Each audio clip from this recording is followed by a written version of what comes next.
Salam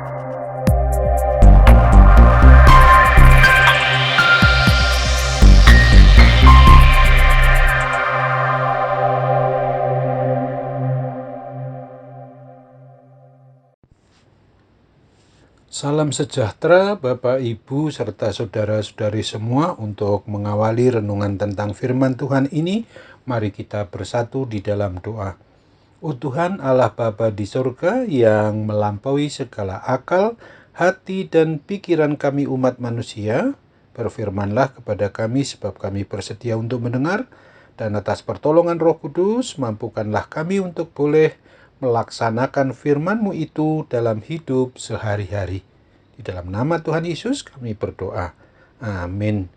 Sebagai nas renungan firman Tuhan hari ini diambil dari 1 Korintus 11 ayat 32 yang berbunyi, "Tetapi kalau kita menerima hukuman dari Tuhan, kita dididik supaya kita tidak akan dihukum bersama-sama dengan dunia." Sebagai tema yang diangkat dari nas renungan kita adalah hidup umat manusia dididik dalam kasih-Nya.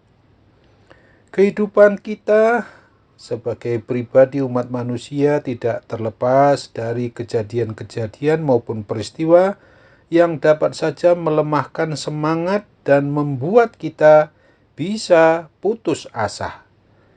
Ketika anggota keluarga kita atau diri pribadi kita sendiri menderita sakit berat ataupun ringan, sehingga kehidupan serasa bisa saja mengalami hal yang tak berubah.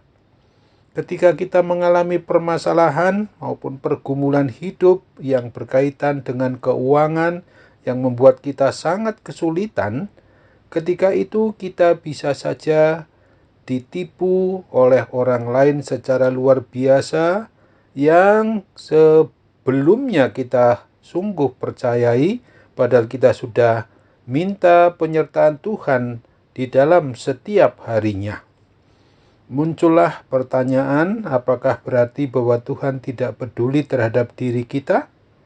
Apakah Dia memang sudah meninggalkan kita?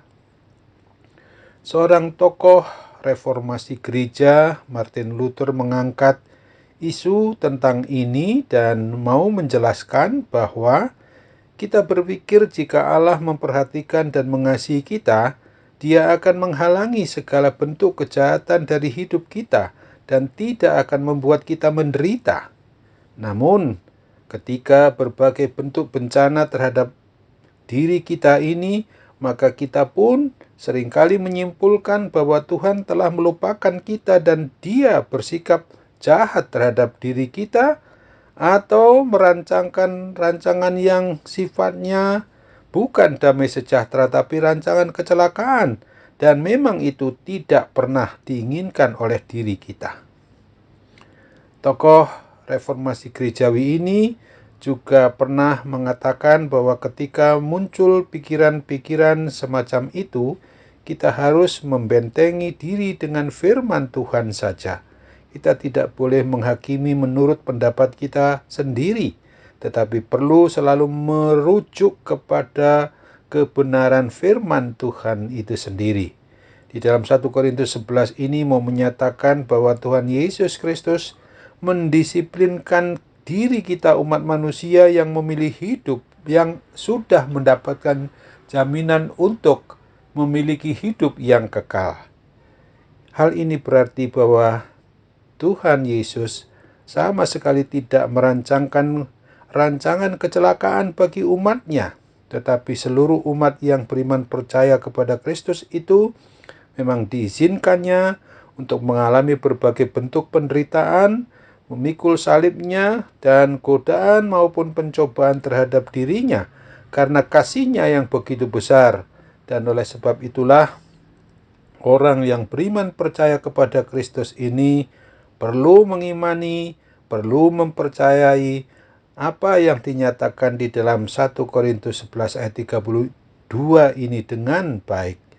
Sesungguhnya sebagai pribadi orang yang beriman percaya kepada Kristus, kita harus sadari betul bahwa di dalam memberlakukan segala sesuatu yang berkaitan dengan hidup dan kehidupan kita, bukan berarti bahwa hidup kita ini akan selalu mudah. Hendaklah kita sadari betul bahwa Tuhan Yesus tidak pernah meninggalkan kita satu detik pun di dalam kehidupan kita yang kita jalani di dunia ini. Karena Dia selalu hadir menyertai kita, kekuasaannya yang berdaulat atas hidup kita ini sungguh tidak pernah ditinggalkannya. Amin. Mari kita kembali bersatu dalam doa. Tuhan Bapa di surga, terima kasih untuk firman Tuhan yang mengingatkan kami hari ini, agar kami sungguh-sungguh menyadari apabila terjadi segala sesuatu yang tidak menyenangkan hati kami, tidak menyenangkan keseluruhan hidup kami ini, sesungguhnya kami masih berada di dalam suasana didikan dari Tuhan, dengan dasar kasih-Mu yang begitu besar, yang pasti bahwa Tuhan Yesus tidak pernah meninggalkan kami. Engkau selalu membuat kami supaya belajar dari segala keadaan yang memang sungguh-sungguh harus kami sadari bahwa kejadian-kejadian yang terjadi dalam hidup kami itu sesungguhnya yang membuat kami seringkali menderita, seringkali mengalami hal yang sangat berat untuk kami tanggung, tapi harus kami sadari betul begitulah cara Tuhan Yesus untuk mendidik kami, dididik supaya jangan kebablasan di dalam segala hal, karena kami mempunyai Tuhan yang memang sangat mengasihi menyayangi kami. Tetapi apabila kami berbuat salah, maka selayaknya Tuhan menghukum kami, Tuhan mendidik kami, guna menyatakan kasih-Nya, yang kasih Tuhan Yesus itu yang begitu besar untuk kami. Dalam nama Tuhan Yesus kami ingin serahkan seluruh keberadaan kami apabila saat ini dalam kondisi sakit. Oh Tuhan, kasihanilah kami, jamahlah kami dengan pengurapan berkat atas obat dan perawatan untuk memungkinkan kami boleh terima kepulihan dan kesembuhan dari sakit. Dalam nama Tuhan Yesus saja kami mau berdoa dan bersyukur dengan sepenuh hati kami. Amin.